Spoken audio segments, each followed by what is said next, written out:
Amid escalating tensions, Ukraine's resilience faces new trials as Russian offensives intensify, reshaping global alliances.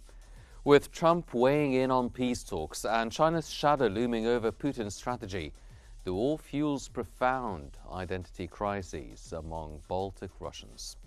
As defense chiefs from 50 nations convene to bolster Kiev's stance, maps reveal shifting front lines. Day 1141 marks another chapter of chaos. The world watches, bracing for what comes next. I'm Henny Saif, and this is Think Tank.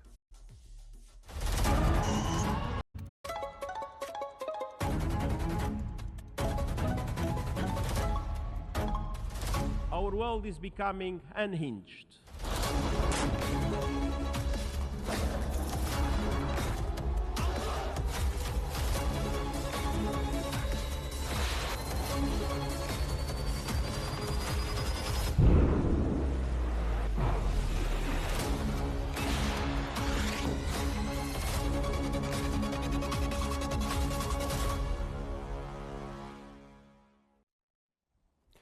Welcome back. The Kiev Independent has reported that U.S. President Donald Trump has urged an end to the relentless bombing in Ukraine, calling on parties to stop the attacks as casualties rise. His appeal follows Kiev's acceptance of a 30-day ceasefire proposal which Moscow rejected. Ukrainian President Zelensky warns aims to prolong the war. Recent attacks by Russia involving 23 missiles and 109 drones across 6 oblasts highlight the conflict's escalating devastation. French President Emmanuel Macron joins call for a ceasefire, condemning civilian strikes and stressing decisive action if diplomacy stalls. Amid uncertainty, Kremlin negotiator Kirill Dmitriev hints at potential U.S.-Russia talks with cautious optimism. However, without firm commitments from Washington or Europe, Ukraine remains trapped between fragile hope and looming hostility. According to Al-Ahram Online, defense chiefs from 30 nations are meeting at NATO to discuss deploying a peacekeeping force in Ukraine amid escalating tensions with Russia. Led by Britain and France, the coalition envisions a contingent of 10,000 to 30,000 troops positioned away from the Russian border to deter aggression. However, European nations, still rebuilding post-Cold War militaries, remain reluctant without U.S. support, despite Washington urging greater self-reliance. Fears of a looming Russian offensive add urgency as Moscow seeks to pressure Kiev ahead of ceasefire talks. On Friday, 50 countries will gather at NATO, chaired by Britain and Germany, to boost military aid for Ukraine. This marks a critical test of global resolve to end this war.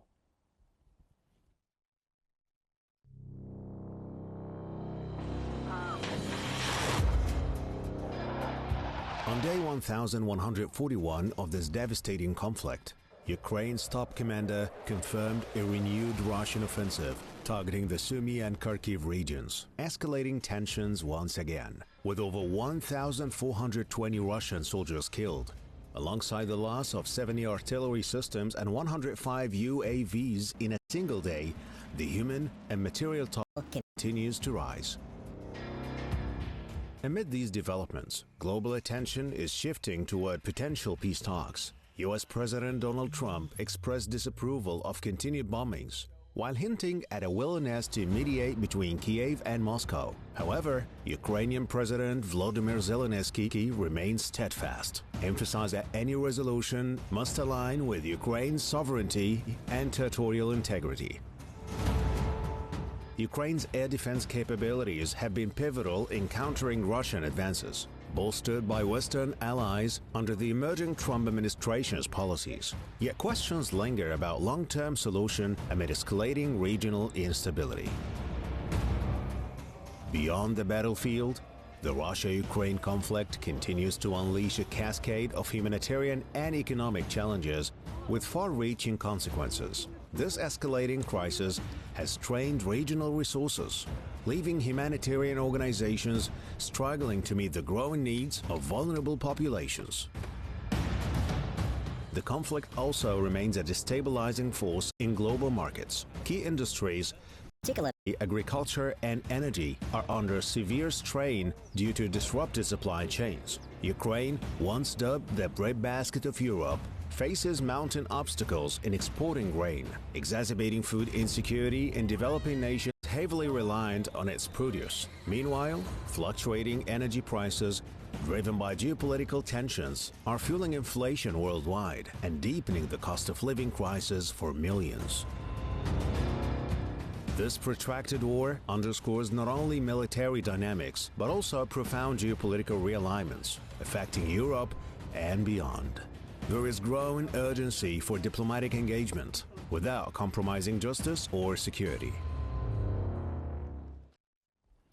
And to provide more analysis on the most recent updates concerning the Russia-Ukraine war, we're joined from New York by Ms. Irina Tsukerman, the political researcher, and from Cairo, Mr. Ammar Qaneh, the Russian affairs expert.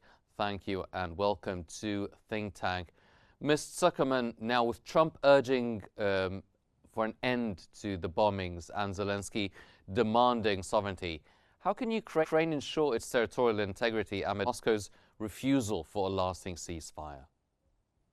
Ukraine has a multi-pronged strategy to this effect, which includes both military and political elements. In terms of military elements, it continues a renewed offensive, breaking through some of Russia's bulwarks inside its own country in the territories close to Kursk.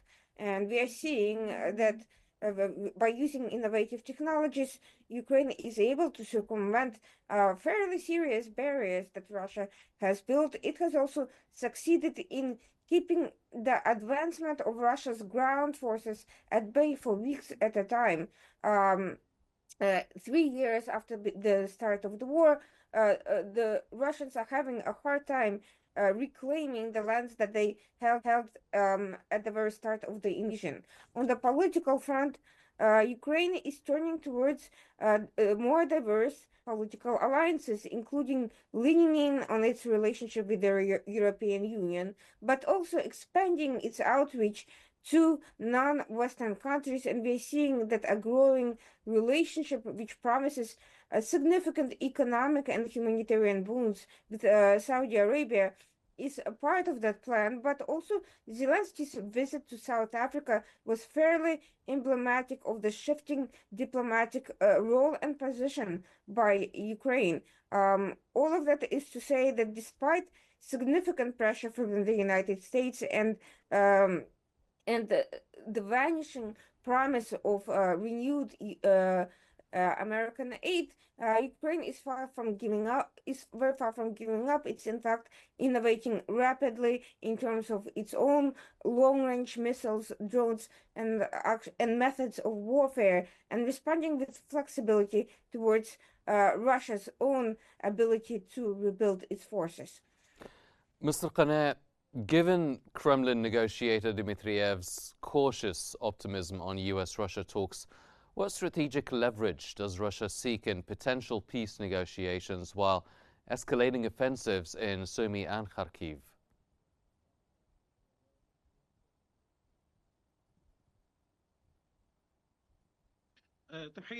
Greetings to you. With respect to the courses we have before us, partially militarily and political course and geopolitical courses along with the economic one. We're talking about European, Ukrainian revenues are discriminated in finding political solutions. Today, the dilemma for Ukraine was calling to the resumption of the military escalation with the support of Brussels. that we may say that they may come out of such a coalition so that we might see today that there are between Moscow and Washington. Naturally, this are not going in line with European interest, let alone Ukrainian interest. And Ukraine, unfortunately, has lost everything, and it was just a political tool played by the Americans throughout the past 3 years under the Biden administration, and now the European system is trying to employ Ukraine to gain some gains along with the removing the European role in fighting a political solution. As we know, the continuations of the direction to the militarization. But I do not think that this would last for a long time. But upon the U.S. Pressure upon Zelensky to gain some matters that is difficult to be accepted by President Zelensky, but he has no other solutions but to respond to at the end of the day. Its fallout does not only affect Ukraine, but along with the international system, the world economics, as we are approaching today with the U.S. Proposals by launching world trade or trade war by Trump, as the whole world is about to face economic problems compared to previously. So the Ukrainian equations that we might see that go into another direction toward settlement, but by international players such as Moscow and Washington. So Ukraine should provide concessions from along with the European side. Well, Ms. Zuckerman, NATO is discussing deploying 10 to 30,000 troops to deter aggression. So how pivotal is Western unity in countering Russian advances without clear U.S. commitments?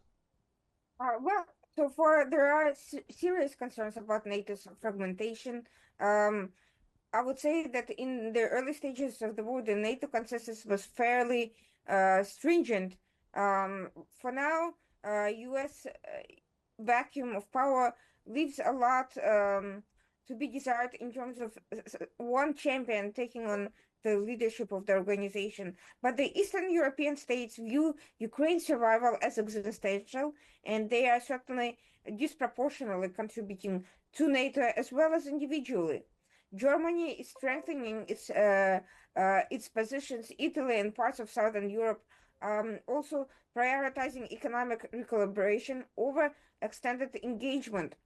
The result is somewhat a hollowed-out alliance where collective defense remains sacred in doctrine but increasingly negotiable in practice. The weakening consensus is being noticed and exploited by Russia and its allies. It doesn't help that there also appears to be an internal split among some of the states over various issues. Hungary has various times tried to play spoiler. Turkey has been helpful on the one hand, but in terms of economic proximity to Russia, it has been undercutting the sanctions efforts by the West. It has been helpful in terms of purely military assistance with the technology transfer, sales of weapons to Ukraine, as well as strategically in terms of guarding waterways from Russia's fleets. However, Turkey is exploiting its position in NATO to its own advantage on other fronts, causing tensions and causing a confused strategy. Most importantly, NATO does not yet have a unified and clear strategy for countering Russia offensively. This defensive strategy has taken 3 years to come up with, and it's not clear whether it will be sufficient enough of a deterrence. It's also not an answer to the asymmetrical warfare waged by Russia not only in Ukraine but against NATO member countries. Mr. Qane, now considering China's shadow over Putin's strategy and global economic strains from disrupted supply chains, how might Russia recalibrate its geopolitical alliances moving forward, especially concerning this conflict?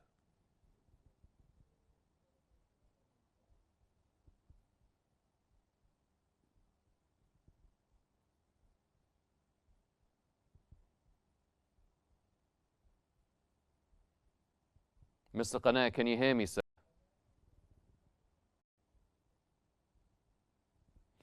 Mr. Qane, now, keeping in mind China's shadow over Putin's strategy and the global economic strains from the disrupted supply chains, how might Russia recalibrate its geopolitical alliances moving forward?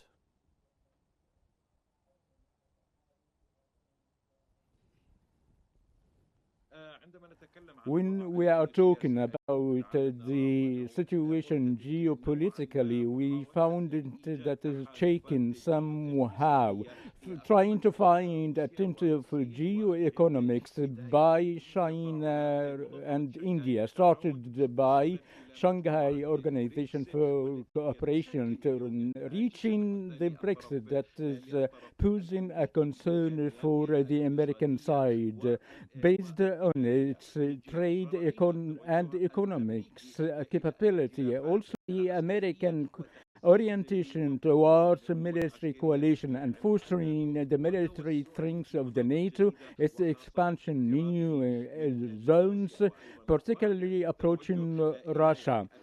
So, such a proposal, the directing the Eastern NATO by reaching from the other hand the Chinese border. But now we are before in a new burst of geopolitics, which is the shifting from the monopolarization and into to the multi polarizations, and that compared to the past. But we've seen now that the whole world is moving forward better than the partial war based on proxies, as the direct confrontations among these powers, they will have to use the untraditional weapons, and this not in the interests of these countries, of the geopolitical parties, and therefore Russia maintained its economic system, its coalition, through firstly posting in the macro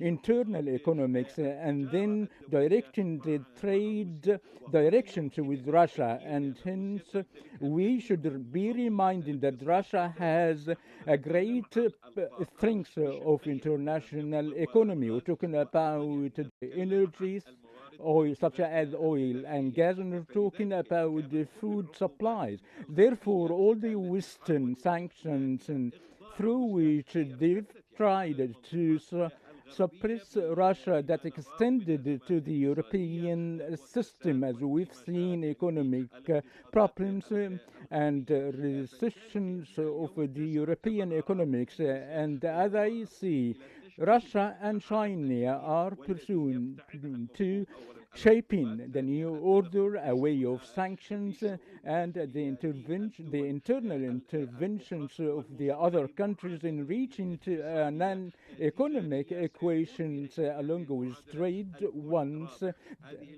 through which everyone will be winning. Today, it's not going in line with the economic interests and geostrategic. From one hand, the US, and from the other hand, the European system. We see all this attempted to press China and China economically, but the it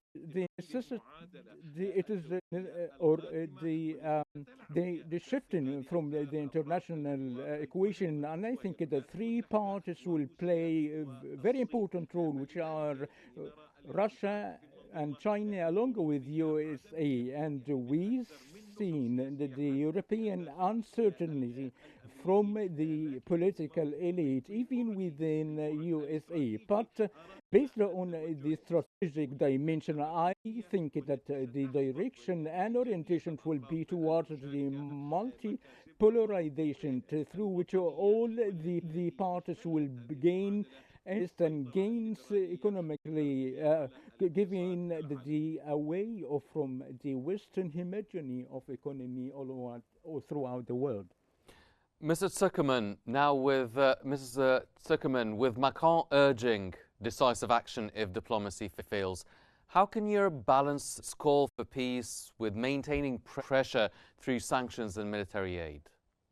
It also comes down to a serious commitment, not just on paper, in terms of financial support. Is France willing to commit the supplementary troops to take over administrative positions in Ukraine, as France once promised that would free up additional personnel for taking part in direct combat? Will it allocate additional resources that will ensure the duration of support? Will it send additional equipment beyond what it already has, and experts to assist with the development of technology on the ground? Just how committed is it to a decisive victory, as opposed to limited victories that merely prevent Russia from expanding the scale of the conflict? So far, we have seen fairly aggressive support in terms of growing number of high-tech assistance that France has provided Ukraine with, but in terms of badly needed personnel and a long-term strategy, we are not hearing much beyond promises and beyond generic calls for actions for the other members of the coalition of the willing. And there needs to be a lot more than that. If NATO and European countries are serious about defeating Russia and kicking its troops out of Ukraine and preventing the expansion of asymmetrical warfare and political meddling, because Russia has been flexible in overcoming these challenges. It now has almost unequivocal U.S. support on many fronts, potential for lifting sanctions and weakening the concerted economic strategy, including reintegration into international fora, which is unlikely to be accepted by the West, but that doesn't mean that it will not give Russia some negotiating leverage. And of course, the return of Russian diplomats to the United States and a symbolic renormalization. Russia may not be able to return to the SWIFT system, but it may be able to break off enough allies in its favor with U.S. pressure and assistance. And we have seen that pressure clearly favors Russia's political strategy, not just its military strategy, throughout the early months of Trump's second term. Well, Mr. Qana, we've seen Trump hinting at mediation. So what challenges might arise from his strategy, this approach, particularly in aligning with Putin's objectives versus upholding international norms?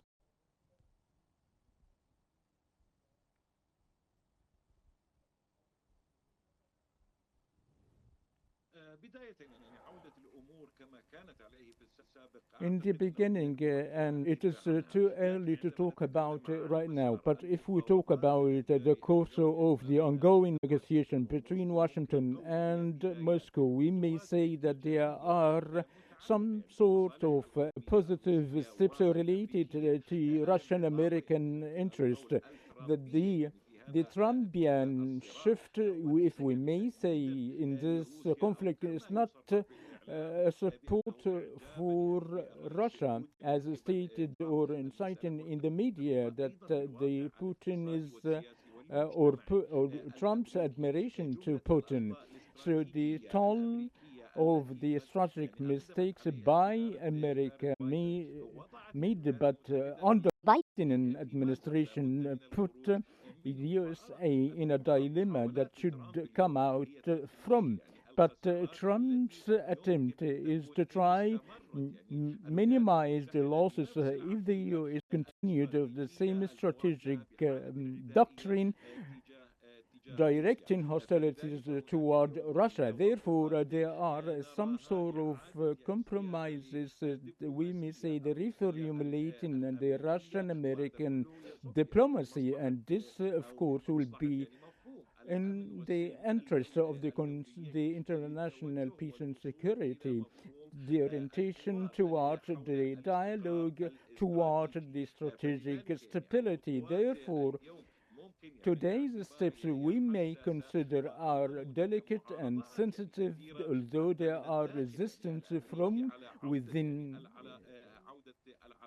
the United States regarding the resumption of ties and relation. But the presence of the semi-normalization between Moscow and China that cannot lead to political solution, either with respect to the Ukrainian crisis. Therefore, the course we may say today is not or rather is slow, but in a state of discipline. But we may say that the political will and the good tension definitely. Well, ladies and gentlemen, that was Ms. Irina Tsukerman, the political researcher, and Mr. Ammar Qaneh, the Russian affairs expert. Thank you both for your special insights. Thank you. From sovereignty battles to geopolitical recalibrations, the Russia-Ukraine war reshapes alliances and tests global resolve. Its ceasefire falter and identities fracture. The world braces for answers amid chaos. Unfortunately, that brings us to the end of today's episode of Think Tank, which always unveils the complexities of our changing world. I'm Henny Seif. Thank you for watching.